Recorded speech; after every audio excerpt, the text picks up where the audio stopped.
Hey, welcome to the Do Good Work podcast. Today we have another productive profits segment, and we're going to be diving into digital teams, the essential elements you need for a winning digital team, and why segmenting your team as either visionaries or implementers will cost you big, and how to unlock your team's potential by making a subtle paradigm shift. So, if you classify people in your company as either visionaries or implementers, then you're not utilizing your team's maximum potential. And quite frankly, you're letting missed opportunities fly past you without even noticing. So, in other words, you're leaving money on the table and you're okay with that, but clearly you're not. And we're going to nip that in the butt here on this episode because you see, your preconceived idea of what your team could be is tainted by the fallacy that an individual can either be a visionary leader or an implementer. What I'm not saying here in that classic thought of visionary versus implementer is that having a vision for the company is a bad thing. I'm not saying that having a vision is a good thing. It's something that has to be unanimous around the organization. It carries the team forward, having a shared vision, and that the vision is not only embodied in your team, but being thought about when we take our daily actions, when we focus on our meetings, when we focus on our initiatives. So I'm not saying that a vision is a bad thing, it's a good thing. But what I am saying is that in my work, me personally, when I serve entrepreneurs, helping them grow, leading teams across the globe, and understanding what makes an exceptional team versus what makes a mediocre team, I firmly believe that this binary approach to leadership is limited because the binary approach is I see my team either as a visionary or an implementer. If you think that way, you operate that way, it is limited. And that's just from my personal experience growing teams upwards of over 70 digitally, fully remote, online. And as Ziegler has classically pointed out, that you treat people as you see them. And if you see your team as one of either camp, either a visionary or an implementer, you will treat them as such and you will truly miss out on innovation.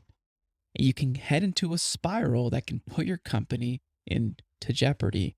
So let's dive into what that spiral can look like. And the worst case scenario is a death spiral. So let's talk about the death spiral of a visionary founder. So companies die well before they go out of business. So a company dies before it goes out of business. And the core of companies' death is not lack of sales. It's not lack of product innovation or lack of product market fit. Companies begin to die when they become irrelevant. And this is a unique risk for companies running the visionary implementer model because the founder visionary can sometimes get so caught up in ideation and delegation that they can get out of touch. They can get out of touch of their team, of the initiatives, of what's actually happening at a ground level. And if they're not careful, they can plummet their entire success to the ground because they might get caught up in their own success. Because ideas might seem genius at a 30,000 foot view, but may make zero and no practical sense when you hit it at a zero ground level. Unless you're in touch with your team, market trends, your customers. You have to have both. You can't just be up in visionary land and assume that's everything that your team needs. So one of the ways to avoid this early death and becoming irrelevant is to make it a regular habit to plug yourself as a leader in the key processes of your company. Now, I know I'll get arguments that this is not the best way to leverage your time. Trust me, it's a habit to be able to plug yourself and understand what's happening. I'm not saying you go in there and you do everything. It's just for you to understand so that you don't just scale yourself out immediately or you get to a point where you're not understanding how the team works. So one way of doing this is to talk to team leads, talk to those actually doing the work day to day, just get to know and understand your people. Maybe take sales calls or do some ride-alongs with other sales team members. So I would say anything that you need to do to keep your finger on the pulse of your company, to make sure that you are always in touch and that doesn't get away from you, that is an activity that would be an important habit for you to cycle into a monthly rhythm or a monthly cadence. Because one of a few things could happen. You can either be kicked out of your own company if you're not relevant or in touch, or your company can falter. And we don't want either one of those. So I'd like to dive into the essential elements of winning digital teams. Before I do, I want to distinguish the difference between prejudice and observation.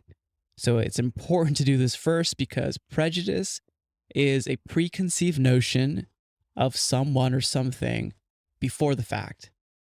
And an observation is what happens after the fact.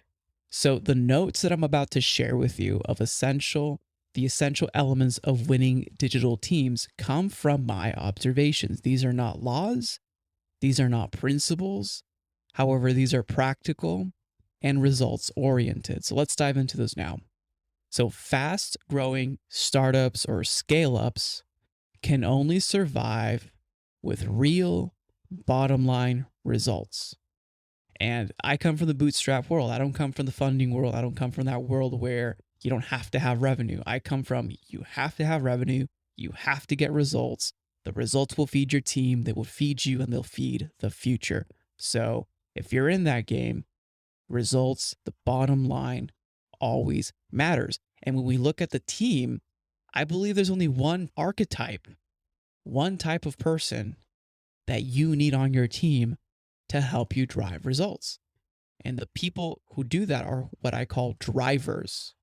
Now, there's only one type of archetype for those types of companies, those who are fast growing, those who want to grow, those who get real results, they're drivers. So right now in your company, there are drivers who are making things happen and getting results. They're in your finance team. They're in your administrative team. They're in your project management team, your marketing team, your product team, engineering team. They're in every single one of your teams, those who are pushing and spearheading results. And drivers can share with you what's possible. And when they share with you what's possible, they can help you create a new vision, but they can also take that idea and that vision and put it into place and implement it. So it's not one versus the other. It's both in one. And they're not just your team leaders. They're not just your managers. They're also on the ground level, pulling the levers, flipping the switches, pushing the buttons, and making sure that they're talking to customers or getting the feedback loops. They're on board with moving initiatives, tasks, goals forward. However, we need to distinguish that there are two forms of drivers. There are drivers in your company right now who are public drivers, and there are drivers who like to play behind the scenes, and I call these wizards. So your front-facing public drivers are definitely the ambitious leader who likes to be out there, who will take the mic on stage, who will do lead presentations, who will make sure that their voice is heard. So these are your front-facing drivers. Again, drivers are the ones who can help create a new vision with you, but also put it into place. Now, there are also those types of drivers who really would prefer to work behind the scenes to make incredible things happen. These are wizards.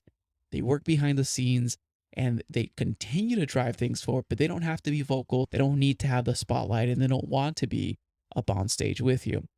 And it's important to distinguish just those two nuances of how drivers show up in your company, because it's up to you as a leader to empower them with the tools and resources they need to succeed. Now, the antithesis of a driver, so the ones that aren't in fast growing companies, are the ones who definitely get kicked out pretty quickly, are stragglers. And it's pretty obvious. Stragglers are ones who just get by, those who just do the work and clock in, clock out. Not that there is a clock really in a remote world, but these are the ones that are just doing just enough to get by, and they drag their feet. Now, when you work effectively as a digital team, stragglers, it's like a dye, like a tie dye, and you see it on water. Like, it's clear who a straggler might be. And if you build your culture the right way, not only will stragglers be identified quickly, but your team might just spit them back out. And I've seen that happen pretty dramatically when someone isn't a good fit and they're not allowing the team to move at the pace that they want to, because your drivers want speed. They want to work. They want to work hard. They want good challenges. They want to drive things forward. When someone is blocking them from doing that, they'll let you know pretty quickly. So let's talk now about unlocking your team's potential. So driving real growth in your team requires you to shatter your preconceived notions of your team. So, like we talked about earlier, we got to shatter those preconceived notions, and we have to truly understand each team member and understand the contribution that they can make for the greater good of the company. I think that's one thing too that we need to identify, is that a person is not their role.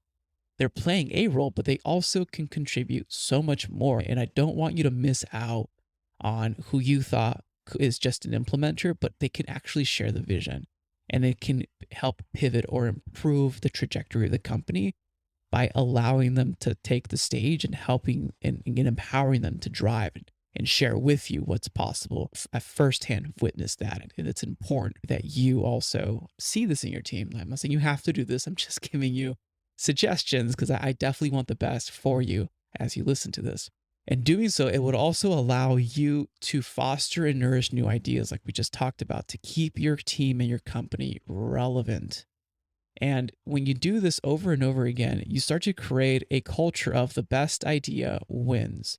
And when you do this, your team feels they're being cared for, that their ideas matter and that they can make a difference. And it's personally phenomenal to see that, and to see that light and that click, that light shift in your team's eyes. Like, they show up differently to meetings.